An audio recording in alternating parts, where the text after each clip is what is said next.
Current affairs मतलब MJT education. Hello दोस्तों, good morning. स्वागत है एक बार फिर से आप सभी का एमजेटी एजुकेशन में। साथियों, आज है 7 जनवरी और आज की वीडियो में हम लोग बात करेंगे 7 जनवरी 2025 के most important daily current affair के क्वेश्चंस के बारे में। वीडियो अगर पसंद आए तो इसे लाइक, शेयर और चैनल को सब्सक्राइब जरूर कीजिएगा। शुरुआत करेंगे रिवीजन पॉइंट से। कल हम लोगों ने जो भी चीजें पढ़ी थी उसका 1 मिनट में क्विकली वन लाइनर फॉर्मेट में रिवीजन करेंगे, फिर आज की तरफ बढ़ेंगे। तो कल हम लोगों ने पढ़ा था ग्रामीण भारत महोत्सव का उद्घाटन पीएम मोदी ने किया है।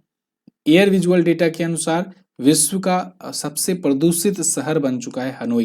ये वियतनाम की राजधानी है। वन नेशन वन सब्सक्रिप्शन योजना 1 जनवरी से स्टार्ट हो चुकी है। ये स्टूडेंट से संबंधित है। और केंद्रीय रेल मंत्रालय ने जम्मू में अपना 69वां रेलवे डिवीजन या कहें रेलवे मंडल स्थापित किया है। इसके अलावा 1 जनवरी 2025 से यूएनएससी के अस्थायी सदस्य के रूप में 2 साल का कार्यकाल 5 देशों का शुरू हुआ है। पाकिस्तान, पनामा, सोमालिया, डेनमार्क और ग्रीस का 2-2 वर्ष का कार्यकाल होगा इनका।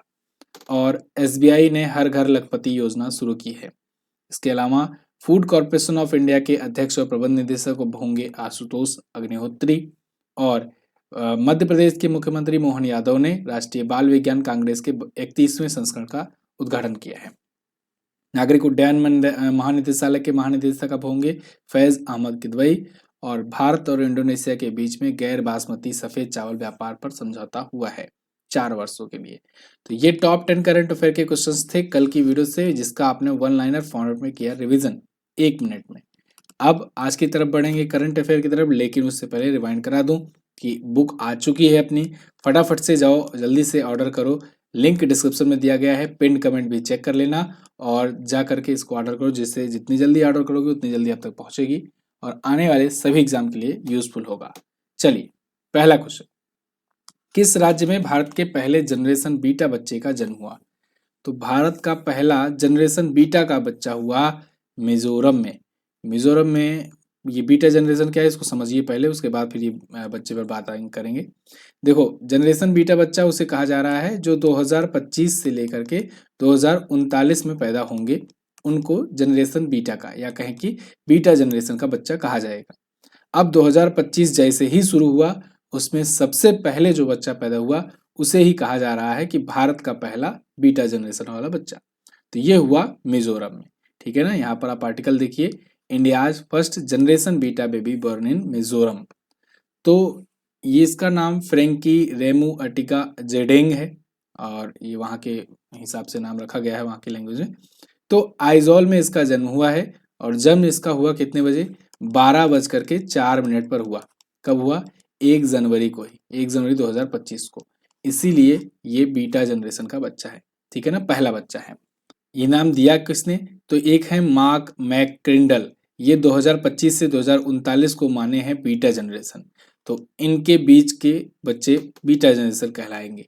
और अल्फा जनरेशन कौन था? तो 2010 से 2024 के बीच में जो जन्मी संतान है वो अल्फा जनरेशन है, ठीक है। आपने जेनजी शब्द सुना होगा। जेनजी कौन है? जो 2000 से लेकर के 2009 तक पैदा हुई संतानें हैं, वो जेनजी कहलाती हैं, ठीक है ना। तो ये सब चीजें ध्यान रखना। और इससे पहले के जो पैदा हुए लोग हैं वो शक्तिमान जनरेशन मजाक कर रहा हूँ। आगे बढ़ते हैं। तो मिजोरम के बारे में अगर देखें तो यहाँ पर मिजोरम आपको देखने को मिल जाएगा और ये भारत के मैप में मिजोरम यहाँ पर है और ये बांग्लादेश से भी बॉर्डर शेयर करता है। अमूमन लोग गलतियां यहाँ पर करते हैं। बांग्लादेश देखिए यहाँ तो है ही, साथ ही साथ बांग्लादेश यहाँ भी है, तो इसलिए मिजोरम से भी अपना बॉर्डर लगाता है। इसके अलावा मिजोरम असम से अपना बॉर्डर लगाता है और ऊपर इधर मणिपुर से अपना बॉर्डर लगाता है। आइजोल राजधानी होती है लालदोमा, यहाँ पर सीएम है जेड-पीएम से। और जनरल विजय कुमार सिंह, ये पूर्व सेना प्रमुख, ये यहाँ के बनाए गए हैं गवर्नर, ठीक है ना। अभी नए गवर्नर बनाए गए हैं, इनका नाम याद रखना। इसके अलावा यहाँ पर नेशनल पार्क की बात करें तो फोंगपुई नेशनल पार्क है, मुरलेन नेशनल पार्क है, फलक टीपो, तामदील और रेंगदील झीलें हैं प्रमुख। 11 जिले हैं, विधानसभा में 40 सीटें हैं, 1 लोकसभा और 1 राज्यसभा में यहाँ से सीट जाती है। अगला, किस देश को पीछे छोड़कर भारत दुनिया में तीसरा सबसे बड़ा मेट्रो रेल नेटवर्क वाला देश बना? तो दोस्तों, भारत ने जापान को पीछे कर दिया है और अब अमेरिका और चीन के बाद से भारत बन गया है तीसरा सबसे बड़ा मेट्रो रेल नेटवर्क वाला देश। अच्छा, अभी मैंने कल की वीडियो में आपको बताया था कि भारत में रेल नेटवर्क जो है ये 3 देशों के बाद चौथे स्थान पर है। किसके किसके? अमेरिका, चीन और रूस के बाद चौथे स्थान पर सबसे बड़ा रेल नेटवर्क है। यहाँ पर अब मेट्रो रेल नेटवर्क की बात आ गई है।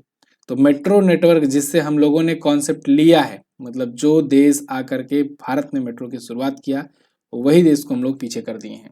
तो यहाँ world 3rd largest metro network वाला देश हो गया है भारत। जापान की ही टेक्नोलॉजी से दोस्तों भारत में शुरुआत हुई मेट्रो, और चीन, संयुक्त राज्य अमेरिका के बाद अब तीसरे पर भारत आ गया है।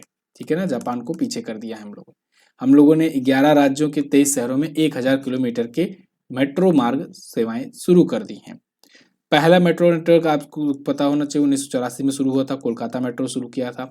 अब कोलकाता में ही पहली वाटर मेट्रो शुरू की गई है, नदी के नीचे जो चलने वाली मेट्रो है। 2024 में इसकी शुरुआत हुई है, हुगली नदी के नीचे चलती है। इसके अलावा 2002 में दिल्ली मेट्रो की शुरुआत हुई, है ना। ये सब पॉइंट याद रखना। और उत्तर प्रदेश में अगर बात करें तो उत्तर प्रदेश में आज के टाइम पर लखनऊ, कानपुर और आगरा 3 जगहों पर मेट्रो चलती है। ओके, 3 शहरों में। आगे भी प्रयागराज, वाराणसी, इन सब जगह चलाने की योजना है। तो फिलहाल मेट्रो नेटवर्क में हम लोग पीछे कर दिए हैं जापान को। आगे बढ़ते हैं। किस राज्य में भारत का पहला जैविक मत्स्य पालन क्लस्टर शुरू किया गया? तो जैविक मत्स्य पालन क्लस्टर ये सिक्किम में शुरू किया गया है। ये जनवरी 2024 में शुरू किया गया है।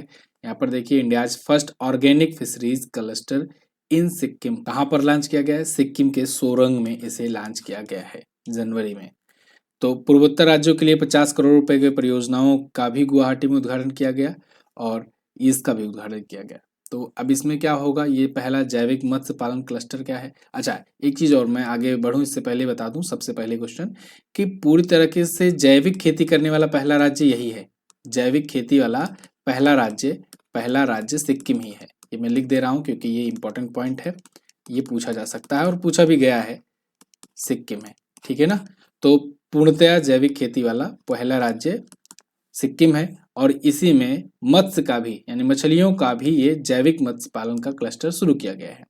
तो जैविक मछली पालन से हानिकारक रसायनों से बचा जा सकेगा और वैश्विक पर्यावरण के प्रति जागरूकता फैलाई जा सकेगी। ओके, तो नाबार्ड भी इसमें सहयोग कर रहा है। सिक्किम के बारे में बात करें तो सिक्किम आपको यहाँ पर देखने को मिल जाएगा। गंगटोक राजधानी है। प्रेम सिंह तमांग सिक्किम क्रांतिकारी मोर्चा पार्टी से यहाँ के सीएम है। ओम प्रकाश माथुर यहाँ के गवर्नर हैं। यहाँ पर नाथुला दर्रा है, जलेपला दर्रा है। बहुत बढ़िया इंपॉर्टेंट क्वेश्चन है ये भाई, ये एग्जाम में बहुत पूछा जाता है। कंचनजंगा नेशनल पार्क यहाँ पर है। कंचनजंगा पीक भी यहीं पर है, ये भी याद रखना, जो कि भारत में सबसे ऊंची चोटी है कंचनजंगा। ठीक है ना, भारत में सबसे ऊंची चोटी कंचनजंगा और भारत की सबसे ऊंची चोटी K2 गार्डविन आइलैंड, ठीक है, जो यहाँ पर है पीओके में। तो चलिए, तो संगनी, तामसेन, गैनी ये प्रमुख लोक नृत्य हैं। 6 जिले हैं। विधानसभा में 32 सीटें, लोकसभा में 1 और राज्यसभा में 1 सीट यहाँ से जाती है। ये अपना बॉर्डर केवल और केवल पश्चिम बंगाल से शेयर करता है भारतीय राज्यों में। अगला, बाकी 3 देश से लगाता है। अमेरिकी प्रेसिडेंशियल मेडल ऑफ फ्रीडम पाने वाले पहले फुटबॉल खिलाड़ी कौन बन गए? तो ये बन गए हैं दोस्तों लियोनल मेसी। लियोनल मेसी को अमेरिकी प्रेसिडेंशियल मेडल ऑफ फ्रीडम मिला हुआ है। ये अमेरिका का सर्वोच्च नागरिक सम्मान है। जैसे अपने यहाँ भारत रत्न होता है, वैसे ही अमेरिका में होता है प्रेसिडेंशियल मेडल ऑफ फ्रीडम। तो इस बार 19 व्यक्तियों को दिया गया है।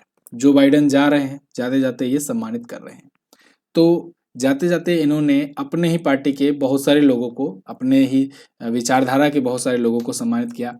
जैसे हिलेरी क्लिंटन, आपको याद होगा 2016 में ये ट्रम्प के खिलाफ चुनाव लड़ी थी डेमोक्रेट से, मतलब जो बाइडेन वाली ही पार्टी की हैं।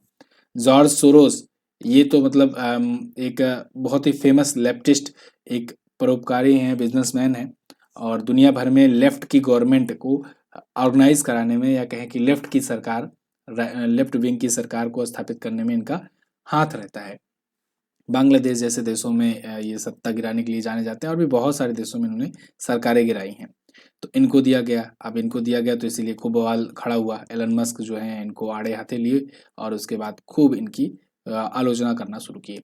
डेंजल वाशिंगटन, इसके अलावा Michael J Fox, Magic Johnson, ऐसे और भी कई व्यक्तियों को सम्मानित किया गया है। टोटल 19 को सम्मानित किया गया है प्रेसिडेंशियल मेडल ऑफ फ्रीडम से। ठीक है ना।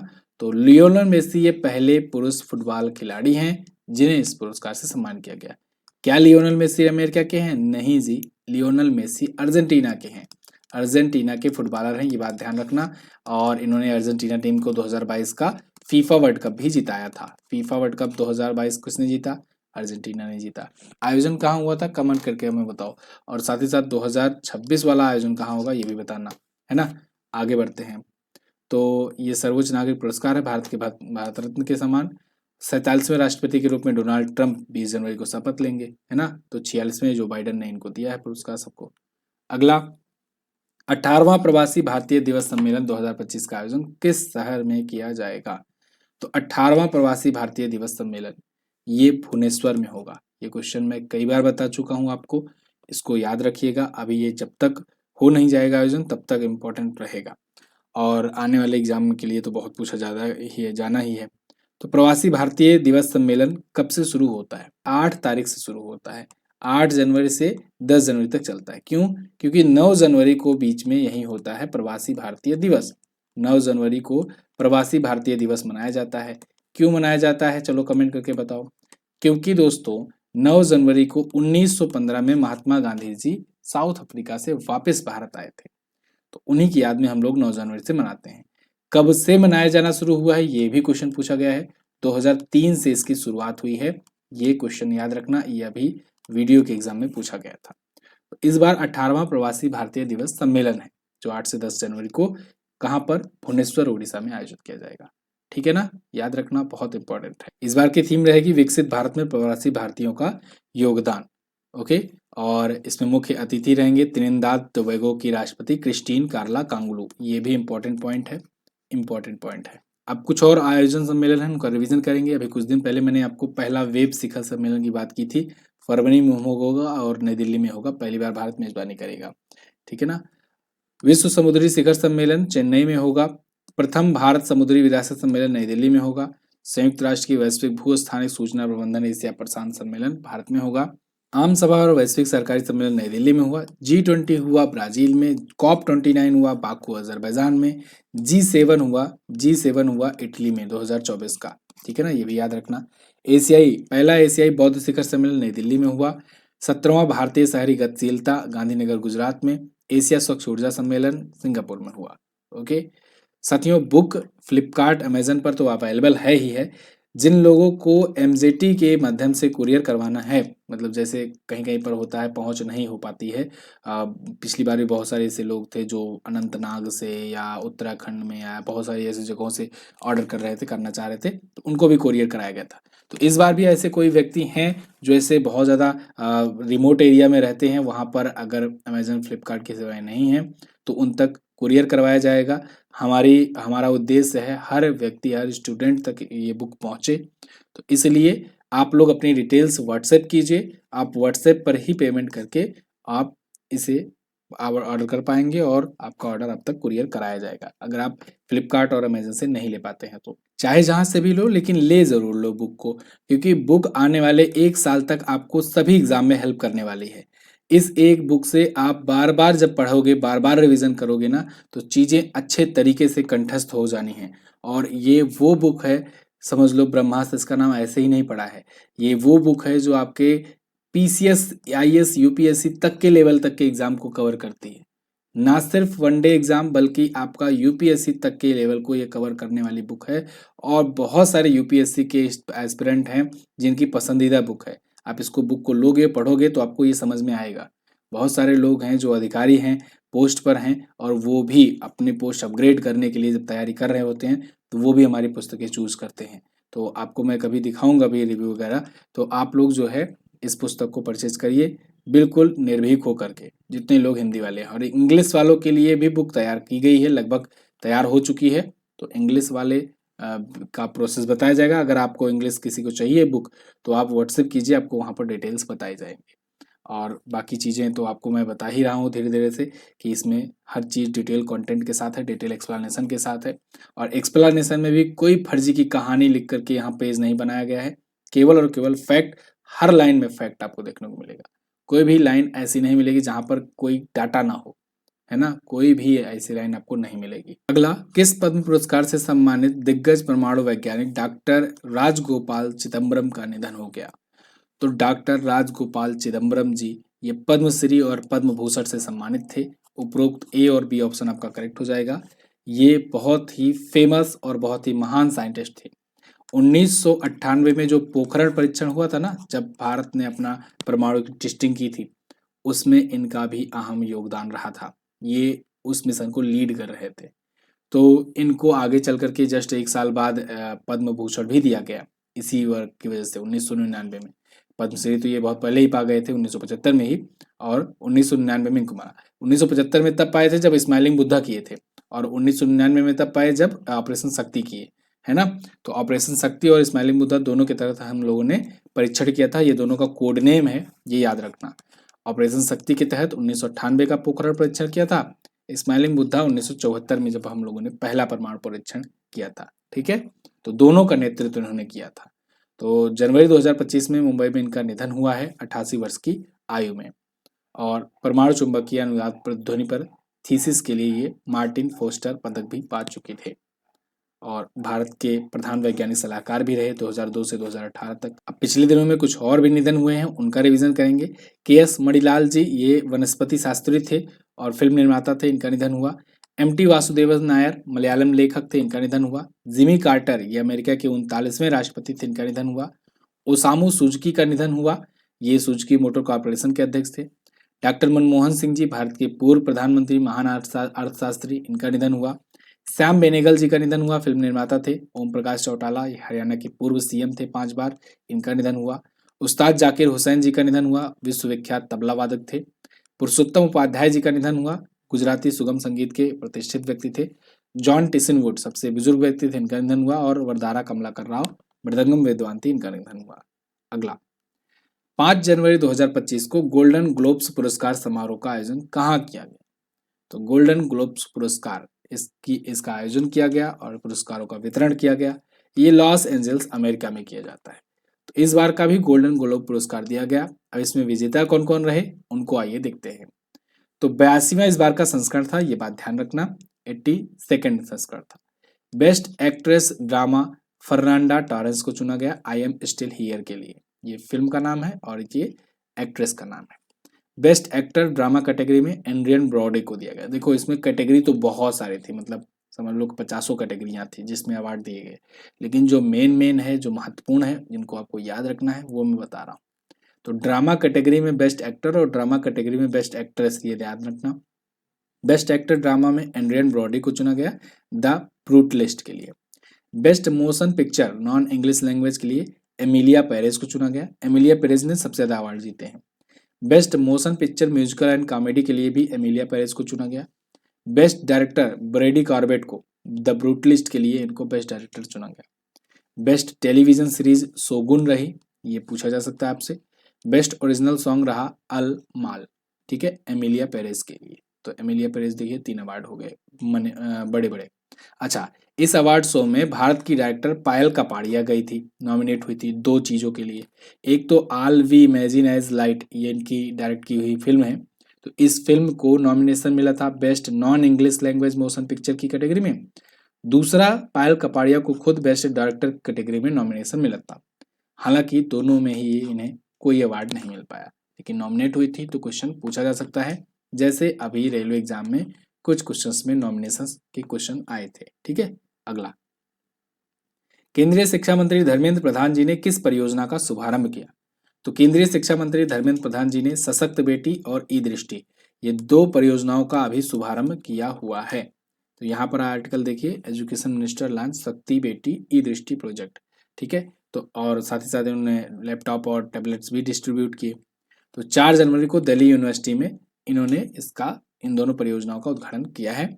इन परियोजनाओं के तहत अनाथ बच्चों और सिंगल जो गार्जियन वाले महिलाएं हैं, इसके अलावा जो दृष्टिबाधित छात्र हैं, इनको लैपटॉप और टैबलेट भी दिए गए। अगला, उड़ीसा के मुख्यमंत्री ने कितने दिवसीय प्रसिद्ध आदिवासी मेले का उद्घाटन किया?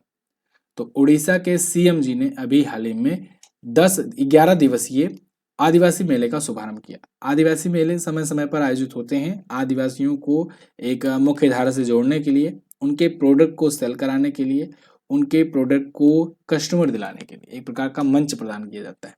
तो भुवनेश्वर में उड़ीसा में अभी आयोजित किया गया है और इसमें शहीद माधो सिंह हथकरघा योजना का उद्घाटन किया गया। ये उड़ीसा के मुख्यमंत्री ने किया, इसको याद रखिएगा, शहीद माधो सिंह हथकरघा योजना।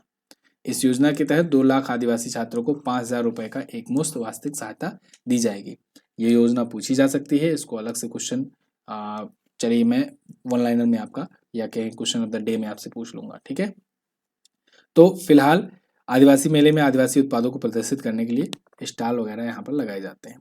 अगला, तो उड़ीसा के बारे में अगर बात करें तो मोहन चरण मांझी यहाँ पर सीएम हैं, जिन्होंने इसका उद्घाटन किया। उड़ीसा मैप में आपको यहाँ दिखेगा।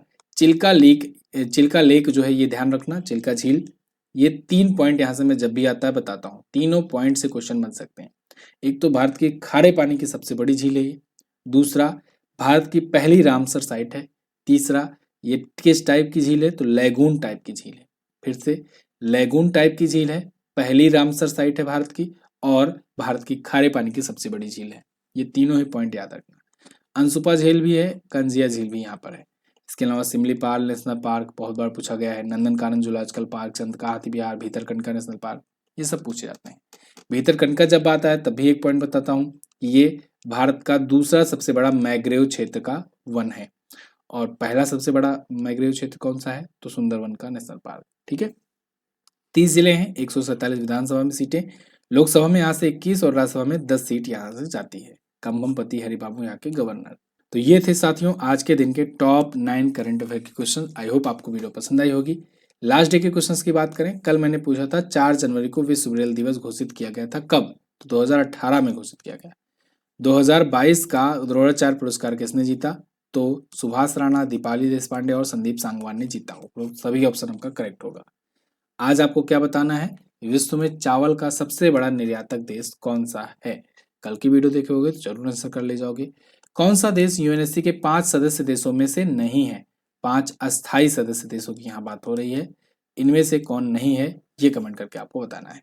थैंक यू सो मच यहाँ तक वीडियो देखने के लिए, और हाँ, बुक जा करके जरूर ऑर्डर करो, लिंक डिस्क्रिप्शन में दिया गया है, और पिन कमेंट भी चेक कर लेना। थैंक यू सो मच, जय हिंद, वंदे मातरम।